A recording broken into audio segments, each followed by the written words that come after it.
has done throughout the last several years and during the course of now this caucus conference and issues retreat on answering these fundamental questions about affordability is the gentleman, my good friend from Redlands, Chairman Aguilar. I'll turn it back to him. Thank you. Joe, questions? Thank you all, as said before. Thank you for being here. We appreciate you taking the time to cover this and to be with us as well. So thank you. Max?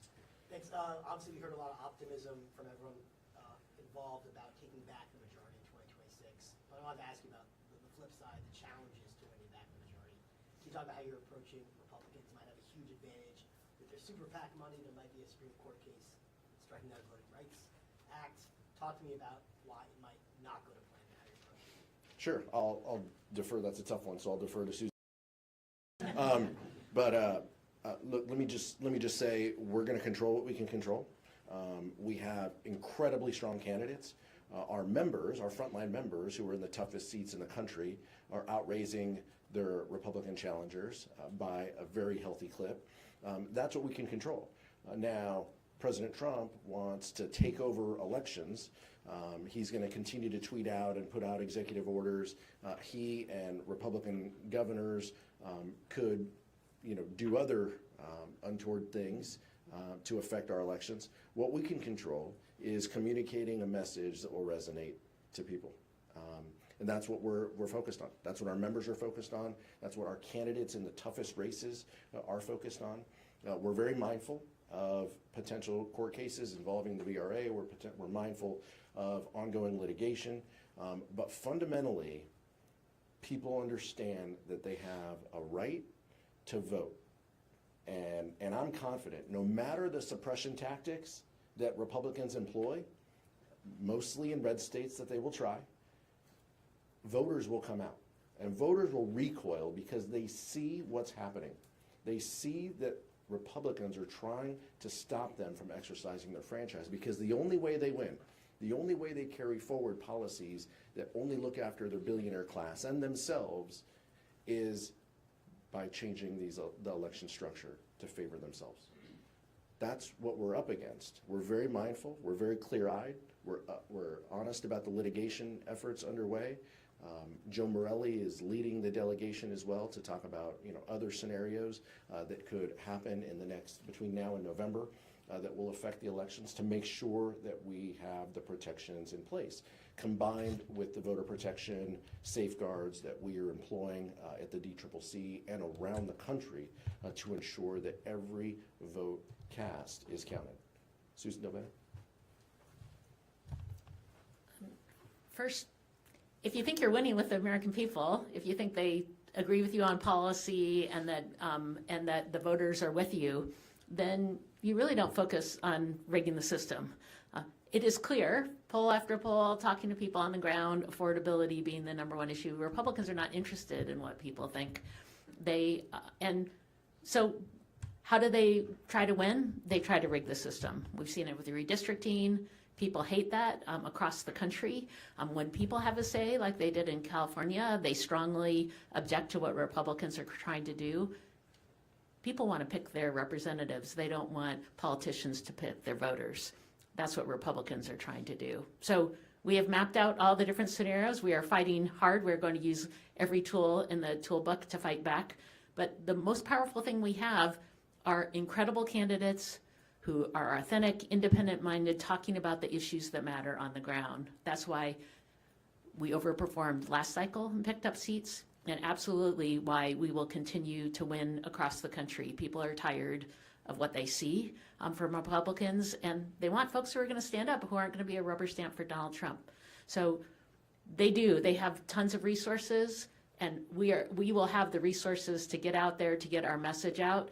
And when we have strong candidates and we're on the side of the American people, we absolutely will win and take back the gavels. Thank you very much for doing this. I just wanted to ask about the State of the Union last night. I know that most of Democratic leadership went, but with Clark, you decided to sit this one out or not be physically in the chamber for it. I just wanted to ask how you made that decision and what, if anything, we should read into kind of that difference of approach in Democratic leadership. Thank you for that. I decided not to go the State of the Union because I wanted to hear the actual State of the Union from my constituents. And what I'd seen from Donald Trump is continuing to lie and misrepresent. But believe me when I say there is no space between us and however you chose to express it, whether it's going there and being in silent defiance, or whether it choosing to do what I did, which was have a Zoom with small business owners who told me the struggle they are having, not only meeting with increased prices, but with the havoc that is being created for them in keeping and finding employees with the reign of terror that ICE is causing in our communities. Whether it was the teacher from Framingham, Massachusetts, who talked about the impact of the dismantling of public schools we're seeing from this administration, and also the fear of students who are staying home because they're so fearful about being picked up by ICE. Even American citizens who are just scared because of their ethnicity, that they will be deported. I talked to two scientists who talked about the impact of the research cuts and how the cures and hopes that they have been working on are now in a freezer in a lab and not going to be able to come to fruition, and that we are giving away our positioning globally as a leader in innovation. So there's no light between us in leadership or in the Democratic caucus on whose side we are on. The State of the Union should be about the American people, and that is what the Democratic caucus showed strongly in the chamber and outside of the chamber last night. For Leader Jeffries, last night we saw a variety of different protests of the State of the Union, and Congressman Al Green was escorted from the chamber. What's your message to the members who maybe didn't quite heed your advice to take their protests outside? I thought the Democratic response was appropriately restrained and forceful at the same period of time, and that was obvious to anybody who was watching. Obvious to anyone who was watching in terms of the members who were there. With respect to Representative Green's response, it was both appropriate and restrained at the same period of time. Now, his message that he communicated was obviously on point, but it was far less profane than my reaction to the very same racist video that Donald Trump felt compelled to produce. And I think, for us, as we had asked everyone to do, if you're going to go, we will express ourselves in a manner consistent with being in the House chamber, and that was done. And if you're not going to go, that's also a statement of defiance as it relates to the lies that Donald Trump was clearly peddling to the American people. And so we're on the backside of the State of the Union address. It did nothing to help out Donald Trump's case to the American people. He's falling apart. His poll numbers are an extinction level event. It's over for these extremists. They've lost 14 months consecutively of meaningful elections. Literally every single election that has been held since Donald Trump's first month in office in January of 2025 has been won by Democrats. And so I know people are struggling to find a reason to pierce the fact that the American people have clearly decided it's time to throw the MAGA extremists overboard and elect Democrats. But we're going to stay the course. We're going to be disciplined and focused as we were yesterday. We're going to continue to win the day and win the week and win the month, win the hearts and minds of the American people, win the year, and then win back the House. Same tough Nick Wu questions, different outlets. I think. Congratulations, Nick. Scott. another question for the leader. No more questions for him. About last night. Well, you guys were sitting next to each other, I saw, and probably could hear the best in the chamber what Ms. Tlaib and Ms. Omar were yelling at the president. The president this afternoon has taken to Truth Social to call those congresswomen lunatics and says, quote, "We should send them back from where they came as fast as possible." What is your response to the president? These are U.S. citizens, members of Congress who are federally elected office holders. Where they come from is their districts, and they go back quite a bit to their districts. Those two members are as in touch with the pulse of their communities as any two members we have in the chamber. We couldn't hear a lot of what was said from our seats, but look, I think the frustration all of us had is, where was the vision? Where was it someone who could be a uniter, who could bring people together? Not that this president has ever done that, but hope springs eternal. But we get what we get, and true to form, he was who he is, and that is divisive. And so I think our members reacted to that. But our members are from their districts, and their home is in the Democratic caucus. That's what we know. And we will have their back, and we will stand with them because they continue to bring back the thoughts and reflections of their districts and their communities. I would just say the xenophobic rhetoric of Donald Trump, directed at two members of the House Democratic Caucus, of course, is sadly not surprising, but it's disgraceful. It's unpresidential, unpatriotic, and un-American. But that's Donald Trump, and that was on full display for the American people yesterday. I mean, he did not help his case. He did not help the case of the Republican sycophants who were just standing up and down like lapdogs. It was embarrassing to see that he spoke for almost 2 hours, less than 2 minutes on the affordability crisis that the American people are dealing with right now. But we're going to be spending the next several days talking about our ironclad commitment to driving down the high cost of living so we can make life more affordable for everyday Americans. We believe in this country, you work hard, you play by the rules, you should be able to live a comfortable life, an affordable life, live the good life. And we know how that's defined.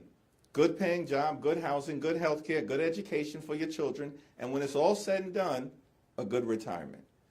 And that's what Democrats in the House and the Senate are going to fight hard to achieve. Mariana, last one. I don't want to put the cart before the horse. I know you all are here, obviously, to talk about how to win the midterm elections, affordability strategy. But if you all are afforded the gavels, still going to have President Trump. We don't know what the Senate looks like. I know you guys are probably going to have a lot of bills that will match what you all are talking to the American people about. The one thing you will have is subpoena power. You really will have the gavels on committees to be able to investigate. Some committees are doing that now, but could you give us a little bit of a preview? I mean, are you guys like writing down everything that Trump, his family, other administration officials are doing that you all could potentially look into? You're obviously already investigating Christine Noem. Like, what should we expect from you all if you do have the majority? What do investigations look like? I'll defer to Assistant Leader Nagoose and then Vice Chair Liu to close this out.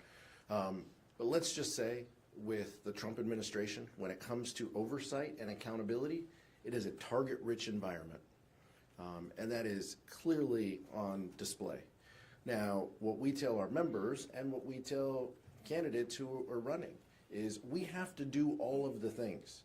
We have to do oversight and accountability, and we have to talk about the affordability agenda and how we're going to make life better for people if we're given the opportunity to lead and if we're given the opportunity to govern. We've been in divided government before.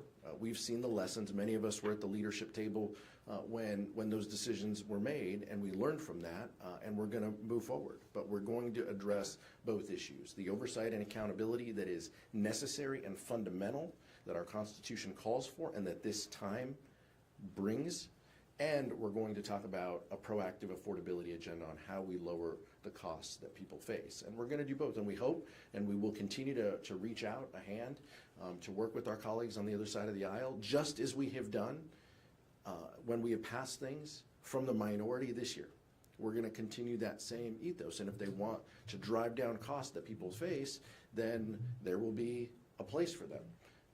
If they want to continue to do everything Donald Trump says, stand up, sit down, vote no, then that's what they'll choose to do. We don't have the luxury. We've got to help people. That's why we're all here, and that's going to be our focus. Assistant Leader Neguse, then Vice Chair Liu to close. I think Chair Aguilar described it well as a target-rich environment. Just by way of context, important for us to consider, we're talking about the most corrupt president in the history of the Republic, bar none. All the empirical evidence makes that abundantly clear. This is someone who has made billions of dollars for him and his family in the span of 14 months, crypto schemes, scandal upon scandals. And by the way, that same descriptor extends to his cabinet. You have to go back a century to the Teapot Dome scandal of the 1920s to find a cabinet perhaps as equally meshed in corruption as this one. So make no mistake, oversight will be muscular and significant, and Ranking Member Raskin in the Judiciary Committee, Ranking Member Garcia, all of the ranking members, I think, will be fully engaged in that. But it is also important to remember that all of these schemes and scams and the grifting that is happening in this administration fundamentally is about robbing you, the taxpayer. It's taxpayer money that they are wasting and ultimately using to enrich themselves. So insofar as we're engaged in robust oversight, when we win the majority, it will be to vindicate not just the Constitution, but to ultimately ensure that the American taxpayer is no longer getting ripped off by this administration. And certainly Vice Chair Liu has been an important, very important thought leader in this regard as a senior member of the Judiciary Committee. Thank you, Assistant Leader Neguse. Let me first say Joe has done a fantastic job leading the litigation task force, and pushing back on litigation is one of the ways we're holding the Trump administration accountable. Democrats are going to do what we say we're going to do, which is we're going to tackle the affordability crisis. So we're going to pass bills to reverse the cuts to Medicaid, Medicare, and we're going to restore the tax credits to ACA. We're also going to pass bills to make sure that the Trump tariffs die and can never be resurrected now or by a future president. And then, yes, our committees will do oversight. I want to note they're doing that now. So under the leadership of Robert Garcia, the House Oversight Committee has issued bipartisan congressional subpoenas. They've done a number of hearings holding the Trump administration officials accountable. And then Judiciary, you may have seen Pam Bondi just straight up lied under oath. Dan Goldman and I sent a letter to the Department of Justice asking for Deputy Attorney General Todd Blanche to appoint a special counsel to investigate her for making a false statement under oath. You may have seen an article showing that the Department of Justice also withheld documents related to Donald Trump sexually abusing a minor. They were engaged in an epic cover-up. And so, yes, that's one of the issues that the Judiciary Committee is looking at right now and will continue looking at in the future. Thank you.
Jasmine is going to do that. Yeah, I told Jasmine